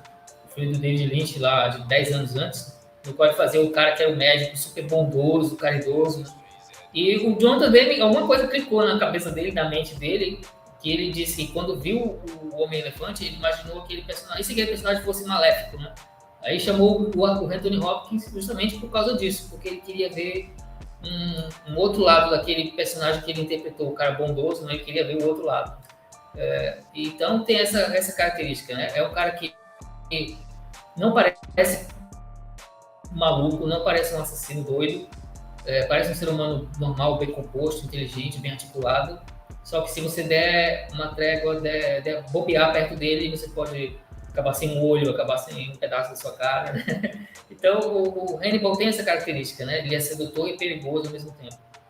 E o filme trabalha muito bem esses dois psicopatas, né? Um mais pé no chão e o outro ligeiramente mais idealizado. Eu acho que aí você toca num ponto que eu também acho que é uma das virtudes do Silêncio Inocente, que é essa questão que, por exemplo, tudo que a gente sabe do Hannibal Lecter é a partir das informações de terceiros, né? Através do cara da prisão, o diretor da prisão, através de documentos, através da fala do chefe da Judy Foster. Mas tudo que a gente vê cara a cara dele com a Clarice é basicamente uma construção ali de uma relação de terapeuta, né? Dele conversando como ela estivesse no consultório e eles estão tratando ali de assuntos pessoais dela. Tanto que eu acho que vem a revelação só de quem realmente aquilo que está nos bastidores, nos documentos, no relato das pessoas, a gente só vê mesmo no momento que ele foge da prisão, que é uma cena para mim ali sensacional de construção, né? Que o Jonathan Demme faz, e aquele plot twist no final que a gente descobre como é que o que ele fez para sair ali daquele local. Eu me lembro que no cinema eu fiquei empolgadíssimo. Eu falei, pô, cara, que coisa genial que ele fez. Ainda que seja assustadora, né? Você cortar o rosto do outro, tirar a pele e colocar ali para se passar por policial. Eu espero que eu não esteja soltando spoiler, né? 30 anos depois, né? Acho que já é um filme que a gente viu. Mas é um momento outra coisa só acrescentando, né? Tem uma outra coisa só acrescentando aí que você falou da relação, né? De terapeuta entre a Clarice e o Hannibal. Mas também tem uma leve pitada ali de A Bela e a Fera, né? Porque tem um componente ali romântico. Eu acho que fica muito claro ali que o Hannibal, de algum modo, se apaixona, né? Pela primeira vez, eu acho, pela Clarice. Aquele cena dele se separam e só os dedos roçam, né? Aquilo ali é mais erótico do que um monte de filme que tem por aí, né? Então, justamente porque é uma história assim meio A Bela e a Fera, né? Eles nunca vão poder ficar juntos, mas, cara, não quero uma romantização de relação com o assassino, até porque o filme não entra também, né? Ele fica lá e não embarca nessa totalmente, né? Mas tem esse componente ali de Bela e a Fera entre os dois. Eu concordo com... Pode falar. Desculpa. Pode falar, Michele. Não, eu concordo com o Ivanildo nessa coisa de A Bela e a Fera, mas eu não vejo uma tensão sexual porque seria muito baixo para ele, talvez, desejá-la sexualmente. Sim, Ele é fascinado por ela porque quando ele começa a falar dela com meio que de desdém, você tem esse sotaque do interior, esses são sapatos pobres, não sei o quê, mas ele meio que se encanta com ela naquela simplicidade dela e ele enxerga essa inteligência nela. Então eu vejo mais como colocar ela num pedestal. Eu estou te admirando, eu não vou te fazer mal, não bobeie, porque talvez eu faça, mas Eu vejo mais como não diria Uma paternal. Mona Lisa, Michele. Eu acho que ele vê nela, sei lá, eu acho que agora eu tô viajando, né? Dele treiná-la para ela ser uma continuação do que ele é, sabe? Porque ele enxerga essa inteligência nela, ele entende, tipo, todos os traumas que ela teve. Gente, a própria metáfora do título, né? Me avise quando os cordeiros, ovelhas, né? Como é que ficou? Na tradução, não lembro. Enfim. Não, eu digo de cordeiros, isso. Cordeiros. Tem até aquela questão religiosa, né? Do cordeiro, de Deus, aquela coisa toda, né? Então, eu vejo mais como essa relação meio etérea entre os dois, uma coisa meio platônica. Eu não consigo imaginar com algo físico, sabe? Mas claro que o Thomas Harris, desculpa a expressão, caga, né? Porque ele vai tentar romantizar a relação nos filmes seguintes. E eu não lembro se nos filmes seguintes, porque assim, eu acho tão ruim o que vem depois que eu nem lembro, assim. Mas ele constrói, sim, e fica tão forçado que acaba com tudo que existe de maravilhoso no Silêncio dos Inocentes. Tanto que uma das questões de não funcionar o segmento dos dois personagens é a forçar o romance. E isso, olha como é massa isso, né? Porque o Jonathan Demme, ele constrói, claro, essa questão do contato, né? Do contato, como o Ivanildo bem lembrou, a questão do dedo, da mão, mas que também pode ser lido como uma, sabe, aquela amizade do tipo, né, eu te entendo, a gente tá criando uma relação aqui que não precisa ser uma relação romântica, né, de forma nenhuma. Mas é essa dúvida, eu acho que essa dúvida fica mesmo. E é pra ficar, né?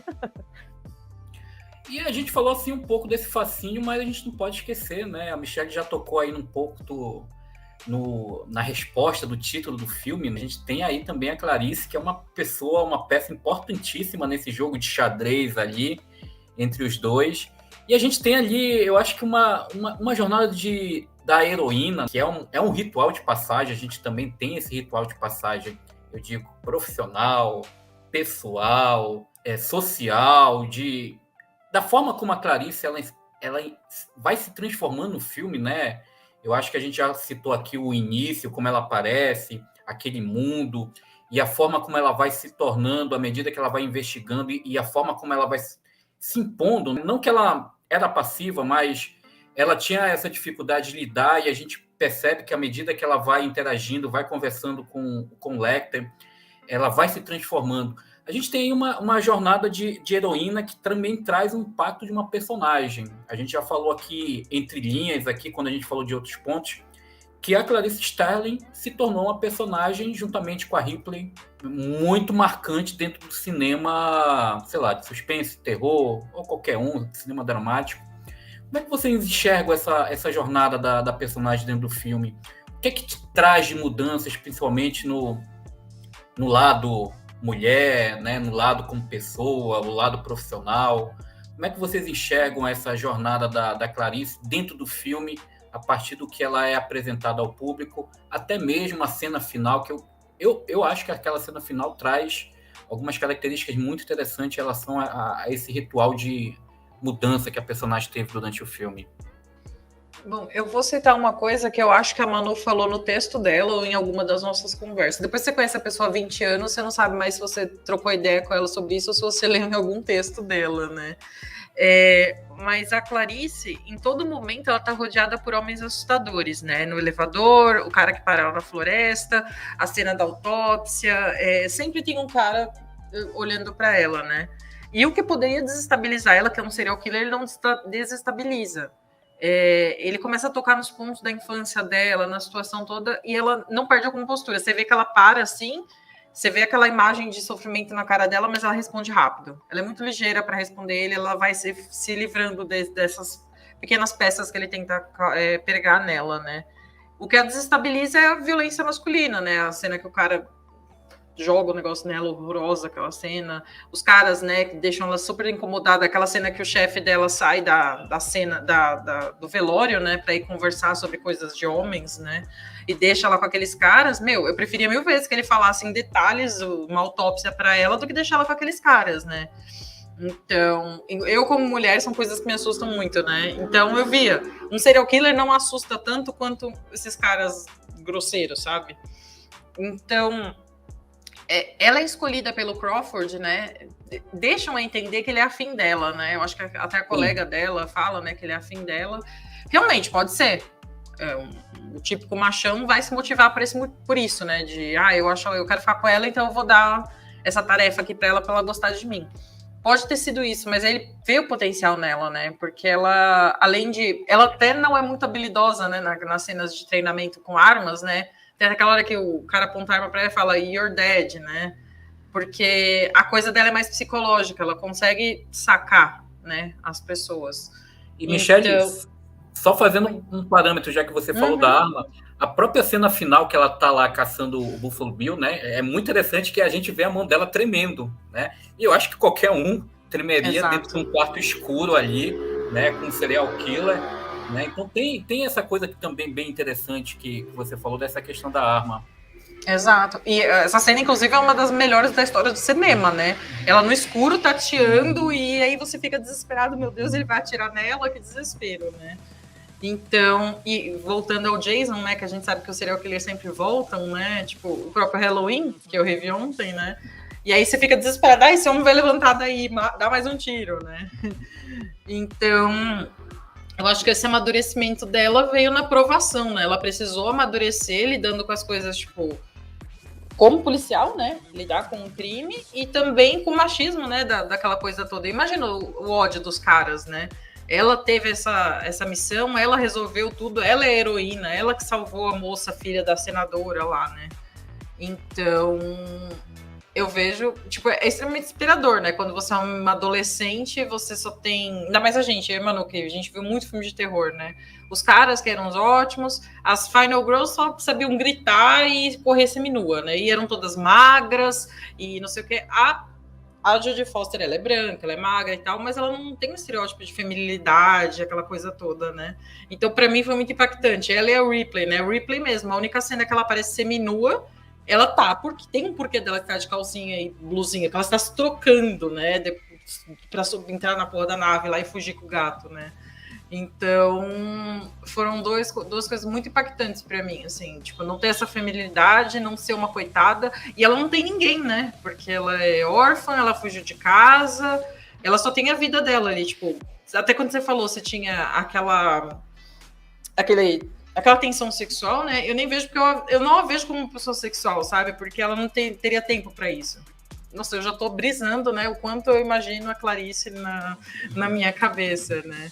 Mas eu a vejo dessa forma, como uma pessoa que só tem o trabalho, basicamente, né? Ela tem a amiga dela que é do trabalho, né? E a gente sabe só desse mundo dela, né?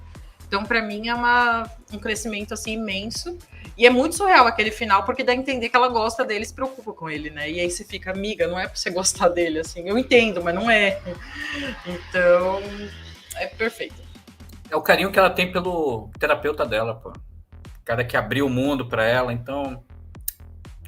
Quer bater mais um papinho com ele.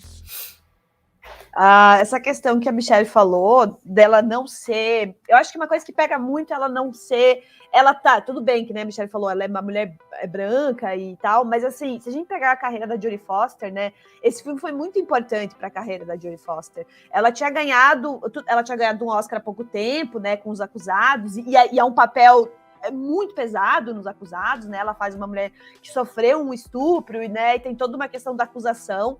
Mas tem que lembrar que a Jodie Foster, no Taxi Driver, para ela foi muito complicado esse papel. Ela foi muito sexualizada. Se a gente pegar filmes, por exemplo, os primeiros filmes dela adolescente ali, o Alice Não Mora Mais Aqui, por exemplo, que eu lembro que a primeira vez que eu vi, eu fiquei assim...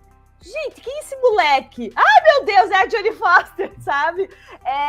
E assim, quanto a sexualidade dela foi reprimida por Hollywood, tanto que ela se afasta durante os anos 80 inteiro, porque ela é muito tomboy, e ela é sexualizada, ela é perseguida por conta do papel dela no Taxi Driver. Então, fazer a Clarice, pra ela, foi muito importante, e eu não tô falando isso porque eu acho, mas porque em várias entrevistas ela diz que foi muito importante para ela, que foi ali que ela percebeu que ela poderia fazer uma personagem que não era mais vítima. E a gente percebe isso.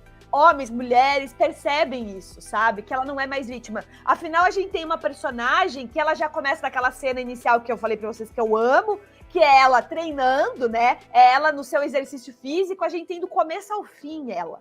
Ela é a protagonista do filme. Eu entendo a importância do Hannibal, mas assim, quem é a protagonista do filme é a Clarice. Como você falou, Danila, é a trajetória da heroína, né?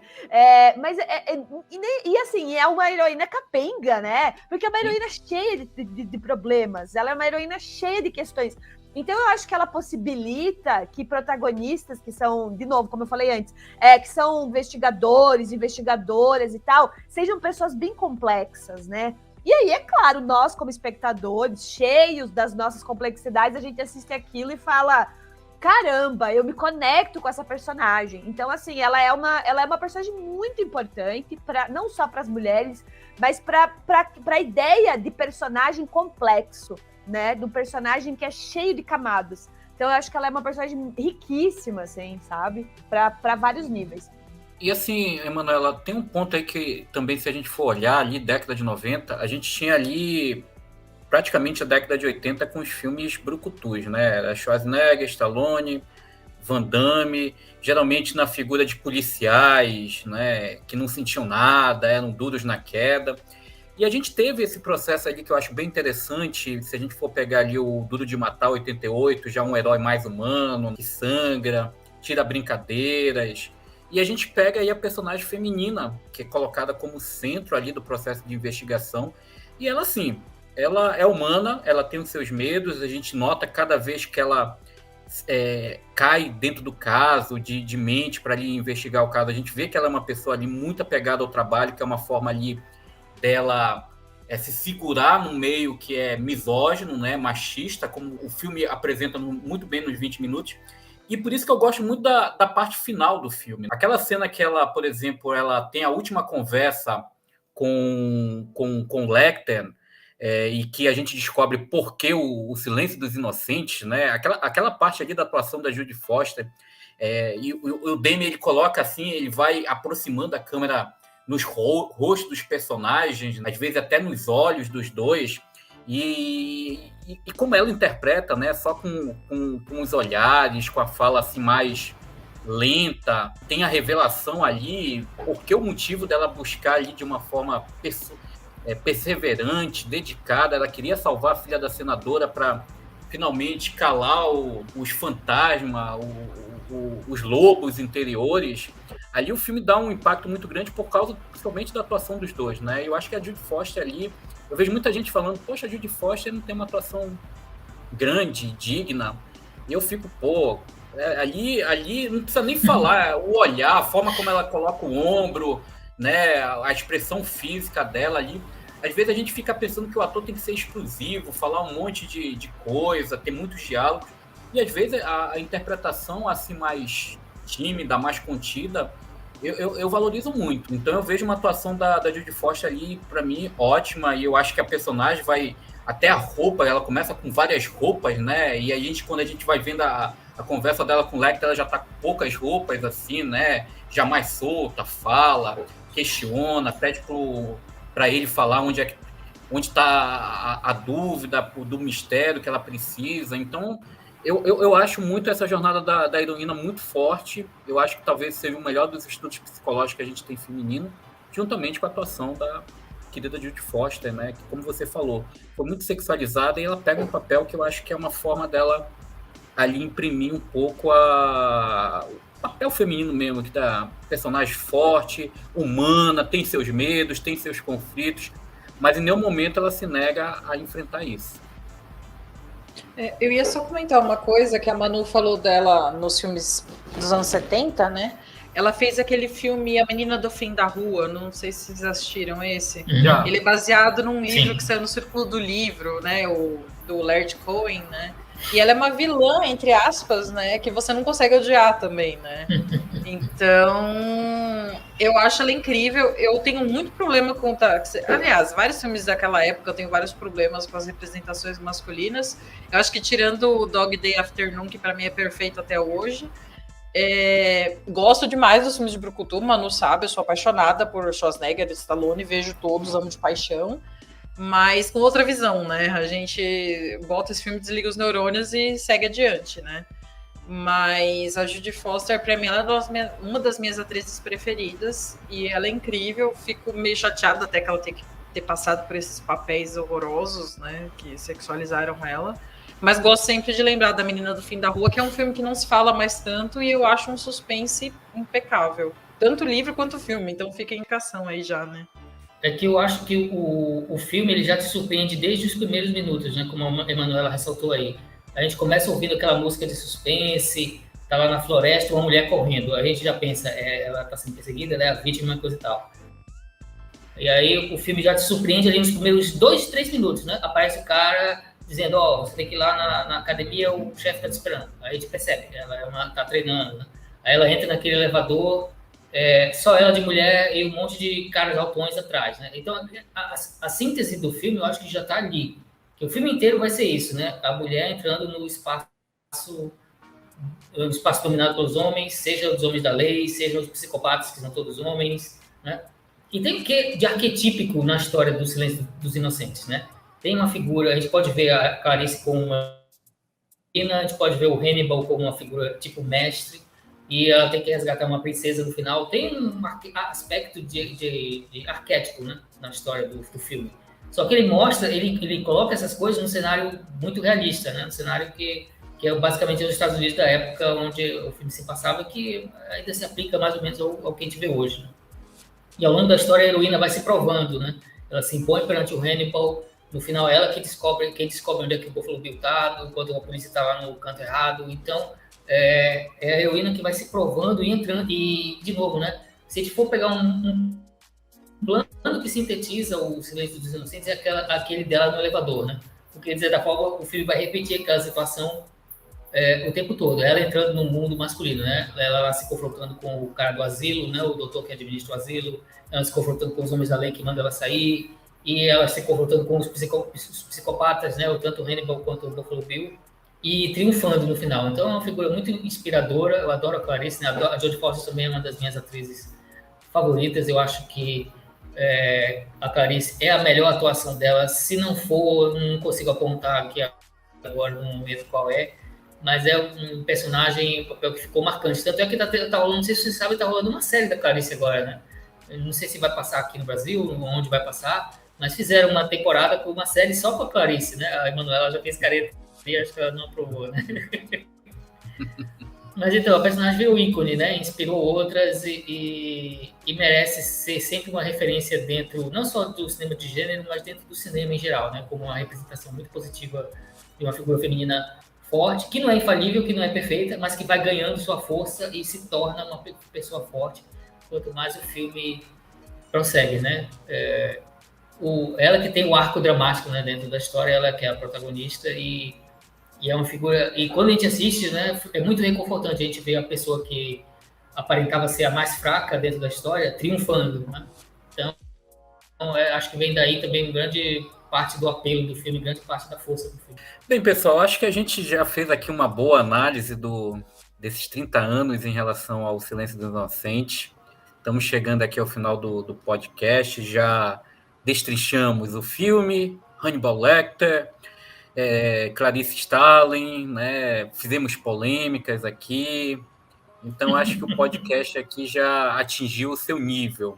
Queria aqui agradecer aos participantes. Vou aqui abrir um pouco do espaço para as considerações finais. Michele, Emanuela, vocês podem falar um pouco aí se vocês quiserem, um pouco das suas atividades, se tem alguma coisa planejada, fique à vontade, mas já de antemão, muito obrigado mais uma vez, Michele, pela participação. Emanuela, é a primeira vez, mas a gente já espera que no nosso próximo especial terror você já esteja presente aqui pela sua segunda edição, né? É já uma continuação, né? A Michele está sobrevivendo à segunda continuação. A gente espera que você agora também sobreviva. Muito obrigado a vocês duas. Michele, dou aqui o espaço aqui para você fazer suas considerações finais para a gente estar encerrando esse podcast. Bom, de novo, eu só queria agradecer pelo convite. Quando eu fui chamar a Manu, eu falei, Manu, eu já gravei com ele sobre Mário Bava e foi muito legal, foi uma conversa super rica, então vamos que esse vai ser legal também, com certeza foi. Eu acho que se a gente estivesse na mesa de bar ou num café, essa conversa teria umas 5 horas facilmente, porque tem tanta coisa para falar da Clarice, do Hannibal Lecter e de todo mundo ali, né? Se a gente fosse, acho que cada personagem ali tem um porquê de estar ali. O próprio diretor do lugar lá que é insuportável, né? Enfim, ganancioso, horroroso. Ele que lascou com tudo, né? Inclusive, né? A gente não tocou nesse ponto, mas ele é o culpado da grande treta, entre aspas, né? Então, é um filme que, sei lá, o meu outro amigo, o grande amigo meu, Daniel, ele reviu esses tempos também e falou, 5 estrelas, nunca vai deixar de ter 5 estrelas e um coraçãozinho, né? Então, é esse filme pra mim. Exatamente. O Danilo tá fazendo um coraçãozinho aqui, eu reitero com meu coraçãozinho também. Torto, totalmente torto, coração. mas estamos todos aqui com um coraçãozinho. E então, quem nunca viu esse filme e caiu de paraquedas aqui no podcast e pegou todos os spoilers possíveis, assista mesmo assim, porque cada revisão é uma visão nova, né? E, gente, esse filme é incrível e é isso que eu tenho a dizer.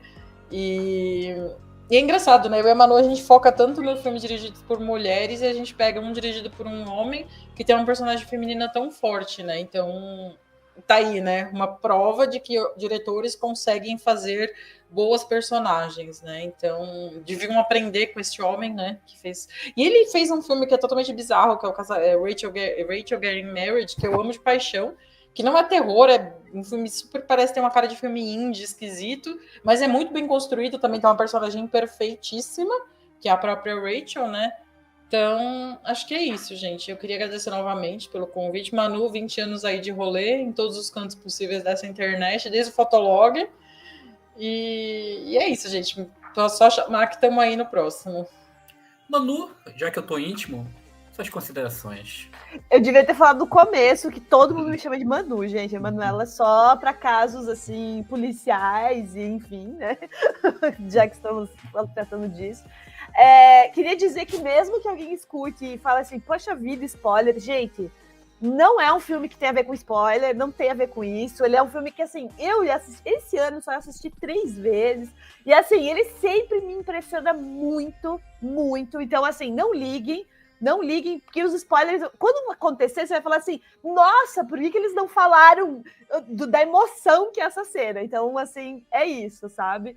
E dizer que esse filme realmente, assim, nossa, 30 anos muito bem feitos. Eu acho que é um filme que só cresce, é difícil, né, a gente ter um filme estadunidense, um filme que é feito por um cara que não era do rolê do terror, né? Fazer um filme que marca tanto, com personagens tão complexos, tão interessantes. E eu acho que sim, é um filme que não só ganhou Oscar, né? Quantos Oscars, né, gente, foram esquecíveis ao longo do tempo? Muitos, né? Inclusive uns bem recentes, né? Mas, assim, é um Oscar que é um filme que se tornou um culto, né? Não só cult, mas um culto. Não só trazendo personagens muito importantes para a cultura pop, mas para reflexões importantíssimas. Então, como a Michelle falou, mesmo que a gente pesquise sempre, né, a representação das mulheres, história das mulheres no cinema, eu fico extremamente grata do Jonathan Demme ter feito um filme tão honesto, sabe? Um filme tão, tão bacana e que muitos outros diretores já estão também trabalhando e que sigam, sabe? Façam isso. Personagens que são tão complexas quanto os assassinos, né? E não trabalhamos com Final Girls aqui, né? Então, prefiro ver filmes assim. Então, agradeço muito o convite, Danilo, foi muito legal. E estamos aí, né? Sempre prontas para falar sobre qualquer filme, né? Obrigado, Manu, né, pela sua primeira participação aqui no especial terror do Cine 7, dentro do nosso podcast. Ela vou passar aqui a palavra, né? Sobreviveu. Hannibal Lecter aqui acabou de falar que você sobreviveu, então vamos... Hannibal Lecter diretamente da fronteira mexicana. E vou aproveitar e passar para ele, né, meu grande amigo aí, a gente teve essa ideia do especial terror desde 2015, né, estamos aqui na 6ª temporada, entre trancos e barrancos dessa pandemia. e deixar aqui as minhas considerações para o meu amigo Ivanildo Pereira aqui falar um pouco para a gente estar encerrando aqui esse podcast. Bem, foi de novo um prazer, né, Danilão, estar aqui discutindo, debatendo no nosso especial terror, né? De novo, quero agradecer a Manu, a Michelle, foi um prazer de novo, no caso da Michelle estar de novo, né, comentando. E se vocês quiserem convidar a gente para iniciativas de vocês, fiquem à vontade, tá? É só chamar aí que a gente topa.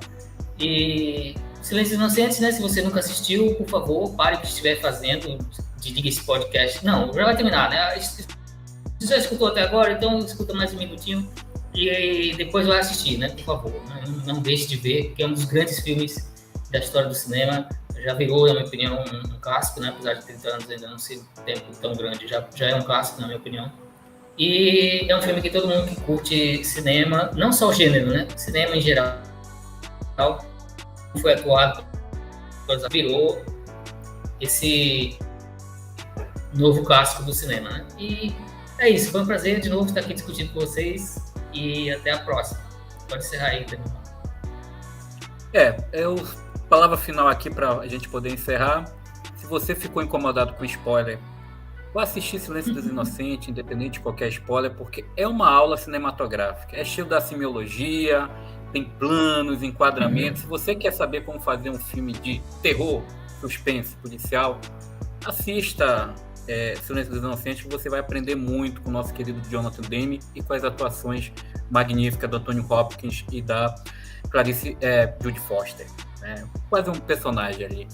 E também, assim, pedir para vocês, a gente tem outros podcasts que a gente já fez aqui, a gente já fez o podcast do horror pós-pandemia, a gente tem um podcast em relação aos 40 anos do Evil Dead e teve o podcast em relação aos 20 anos de Pânico, né? E também a gente também falou um pouco sobre a franquia juntamente com o novo filme. Então são alguns dos podcasts que a gente fez dentro desse especial Terror 2021. Tem um podcast aí, como a Michelle participou com a gente, acho que em 2019, né? Do Seis Mulheres para o Assassino, do Mário Bava, que a gente fala muito sobre cinema giallo. Então também é um outro podcast que você pode encontrar aqui nesse especial Terror, além de vários artigos, matérias. Esse ano a gente não fez, né, mas nos anos anteriores a gente tem artigos, críticas, listas de especial de terror, mas a gente tem procurado fazer algumas listas dentro do Instagram do Cine7, tá? Então agradeço todos os andarilhos aqui, serial killers do inferno, monstros sobrenaturais que acompanham a gente nesse podcast. É mais uma vez um prazer e agradeço aí, espero que vocês tenham se divertido e pelo menos a curiosidade, quem não assistiu ainda Silêncio Inocente, e conferir tomando um vinho, né? Se você quiser um pedaço de cérebro aí já é um pedaço de canibalismo, né? Dentro desse jantar, esse paladar aí, assistindo Silêncio dos Inocentes. Obrigado a todos, pessoal. Um grande abraço.